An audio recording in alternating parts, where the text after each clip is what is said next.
celui-là, il coupe.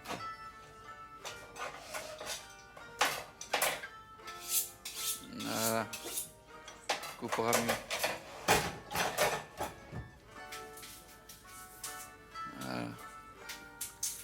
Una buona seba.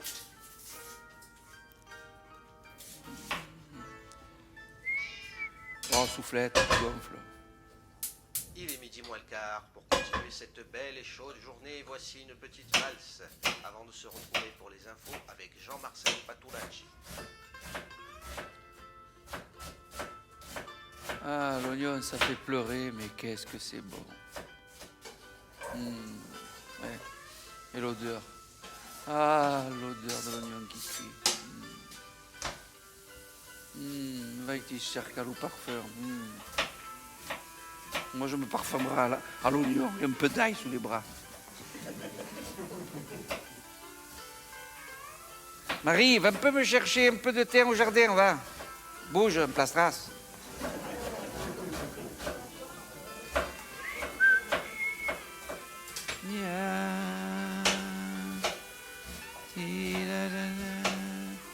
Voilà, un camaille désir. Marie, bouge, un accident, tu es molle, mais que tu es molle. Voilà. Po' di pebre, mon corps. Ah, l'odeur.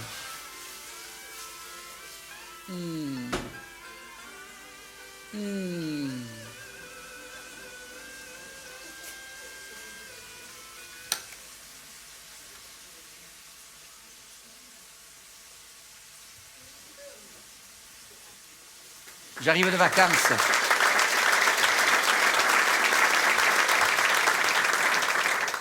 J'arrive de vacances, j'avais un petit creux, je me suis fait un petit frichti pour laisser mijoter. Je suis le seul homme au monde à m'être désintoxiqué en Thaïlande. J'ai pas fait exprès, c'était les vacances. Normalement, quand tu vas dans ce beau pays, c'est les belles pitchounes, massage amélioré et mande à la pompe. Eh bien, moi, non. Rien de tout ça. Pas la moindre cigarette des frères du Croc.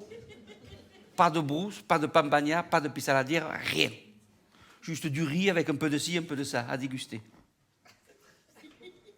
Je m'étais retrouvé envoyé à l'autre bout du monde, là, dans un avion boîte qui transportait des sardines, c'est-à-dire moi, et les 499 autres. Mais je vais te dire, j'ai même pas pleuré. J'ai même pas écrit à ma mère pour qu'elle m'envoie un colis, comme quand on était en colonie de vacances, tu sais, là-haut, dans les montagnes, pour prendre le bon air. Ah, c'était nos vacances, mais c'est eux qui en profitaient le plus. Hein. Non, les vacances, c'est plutôt prendre du bon temps, parce que le bon air, comme les vacances, ça devient rare. Hein. Mais là-bas, dans ce pays, sans brousse, sans pambagna et tout ça, j'ai pensé au colis de ma mère. Ce colis tant attendu en colonie de vacances. Et le best, le meilleur de ce colis, c'était le tube de lait concentré sucré Nestlé. On le tétait comme à la source de la vie. Seuls les copains définitifs avaient le droit d'y goûter. Les autres, ils attendaient un peu. Et si on pouvait même se le garder planqué tout le temps. Et à la fin, on se les souriait, on le tordait, on le tétait comme on tétait sa mère. Mais je vais te dire, le lait concentré sucré, je peux m'en passer. Comme le brousse et le pambagna d'ailleurs. J'aurais pas cru possible autant de privation. Mais là-bas, dans ce pays sans soca, sans brousse, sans huile d'olive, j'ai trouvé le reste. La gentillesse, le manger vite fait, du riz avec un petit quelque chose autour, ce petit quelque chose qui t'emporte délicieusement la gueule, juste pour te faire transpirer un peu plus et te donner l'envie d'aimer. Et j'ai pris tout ça. Mieux, j'avais toujours faim. C'est pas nouveau, j'ai toujours faim. Des fois, j'ai tellement faim que je mange pas, je bouffe, je baffe à m'en faire péter la sous-ventrière. J'en ai honte des fois. Au bar, quand les parties de boules ou de cartes s'arrêtent, qu'on reste entre hommes, eh bien, c'est de moins en moins de cul qu'on parle. Là, j'ai là. C'est de bouffe qu'on parle entre mecs. C'est vrai, c'est nous, les hommes, qui de plus en plus récupérons les casseroles et les fétous, les couteaux et les ustensiles, et qui connaissons par cœur le fonctionnement atomique du four micro-ondes avec le tourne-broche intégré. Fini l'époque où on rentrait du bar en disant « Oh putain, ça sent bon, qu'est-ce que ça fait à bouffer ?» Tu t'assieds, tu manges ce qu'il y a et tu te tais. Mauvaise biasse. Maintenant, ce serait plutôt le contraire. Hein. Maintenant, c'est « Oh chérie, qu'est-ce que ça fait de bon à bouffer que j'ai une de ces journées de merde, tu peux pas t'imaginer, me dit-elle en s'avalanquant dans le canapé du salon. J'ai rien bouffé à midi, j'ai une de ces fers, moi, tu peux pas t'imaginer qu'elle me dit en se jetant dans un paquet de chips. Je dis « Non mais réveille-je. » Je suis en train de faire à manger et toi tu bouffes des chips et après tu te plains que tu viens cul comme une mastre. Elle m'a dit, mais elles sont bio, ça ne fait pas grossir.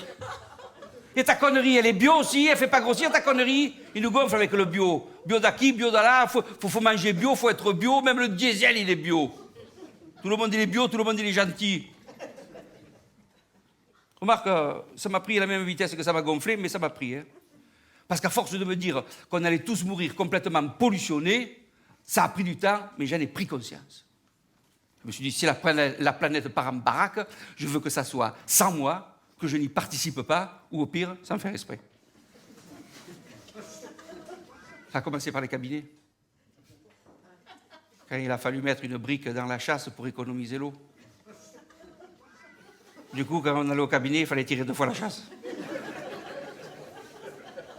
En plus, quand la chasse elle se vidait, la brique elle faisait clang, clang, clang, clang, clang. Et quand elle se remplissait, elle refaisait clang, clang, clang, clang.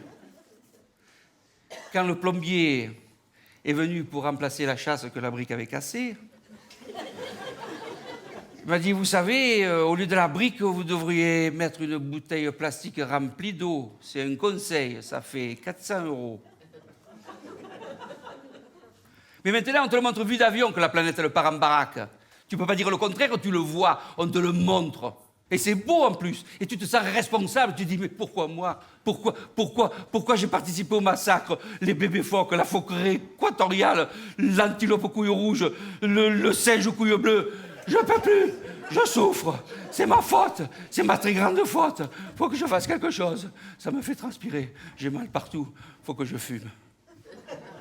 Tu ne devrais pas fumer. Si, j'ai envie de fumer. Tu ne devrais pas fumer. Bois de l'eau. Quand on a envie de fumer, on boit un verre d'eau et on n'a plus envie de fumer. J'essaye.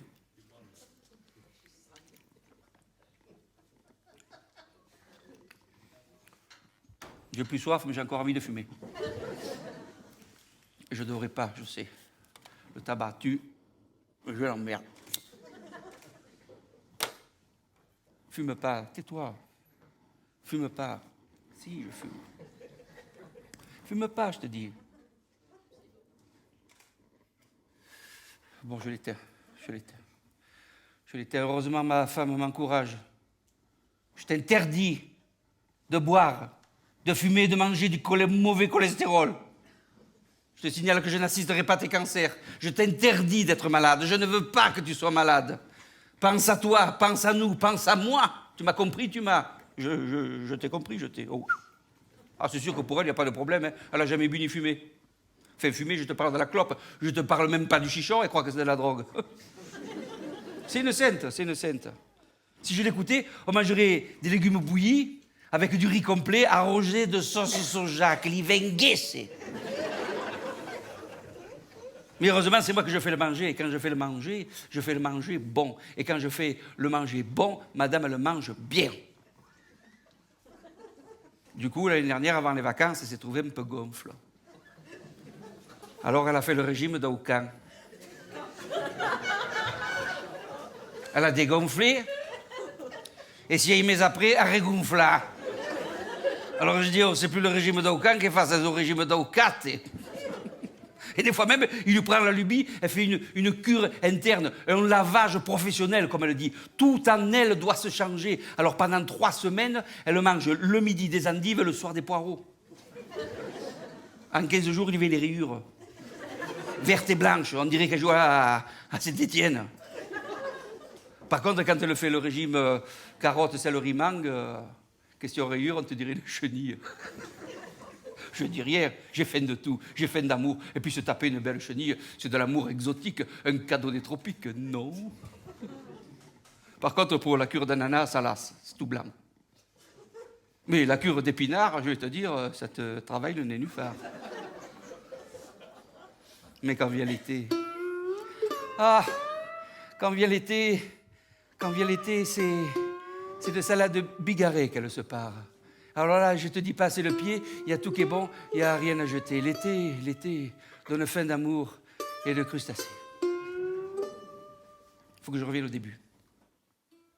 Quand on m'avait dit de faire attention à tout, de faire des économies, d'éteindre l'eau quand tu te laves les dents, de fermer la lumière quand tu sors d'une pièce, que de suite ton fils gueule « Oh, je suis là, je t'avais pas vu avec le casque. »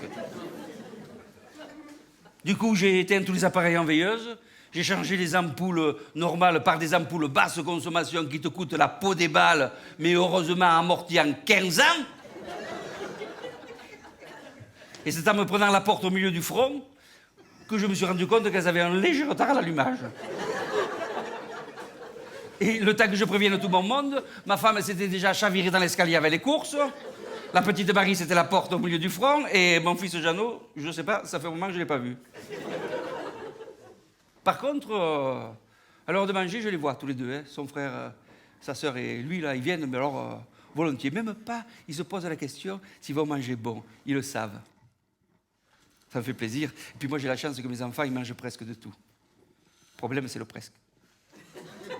Une fois, c'est le presque de l'un, une fois, c'est le presque de l'autre. Après, ils amènent les copains, puis il faut voir qui m'amène. Dis, Jeannot, il a mangé du jambon, ton copain Mohamed. Puis c'est papa, il est lourd, hein. Il s'appelle pas Mohamed, d'abord. Il s'appelle Mouloud et il mange du jambon. Tant mieux s'il mange du jambon. S'il mange dans le cochon, tout est bon. Enfin, tout est bon, tout était bon. Il faut voir ce qu'ils y font aux cochons. Comment ils te les empilent, les cochons. Ça m'a fait penser l'autre fois, quand on prenait l'avion, qu'on y était une ribambelle, j'ai dit, on va jamais tous rentrer. On est tous rentrés. Tu te retrouves comme ça, comme un cochon. Alors tu as la lumière, on te donne à manger, on t'éteint, tu dors, on te rallume la lumière, tu remanges, l'autre paillasse de devant, il baisse le siège, qu'il y vengue, c'est maille. Ils sont comme nous, les cochons. À part que nous, on peut se lever pour aller faire pipi caca, tandis qu'eux, c'est cagent ou mangent ou dorment tout au même éluac. Et les cochonnes, ils rallongent les cochonnes pour qu'elles aient plus de pis. Ils font des cochonnes de 4,50 m. Et aux petits cochons, pour pas qu'ils se mangent la queue, ils leur coupent. C'est comme les vaches. Les vaches, on leur donne à manger des boulettes de viande. Les poulets et les poules, ils mangent leur propre merde. Les poissons sauvages, les poissons d'élevage, on les nourrit avec des poissons sauvages. Mais alors, comment on fait alors? À quand la courgette tueuse, le poireau assassin? C'est comme le concombre, condamné sans la moindre présomption d'innocence. On peut même plus dire qu'on peut en prendre de la graine. Alors, qu'est-ce qu'on va finir par manger? Je sais pas moi. Du chat? Du rat? Des sauterelles? Des criquets? Ou des blattes?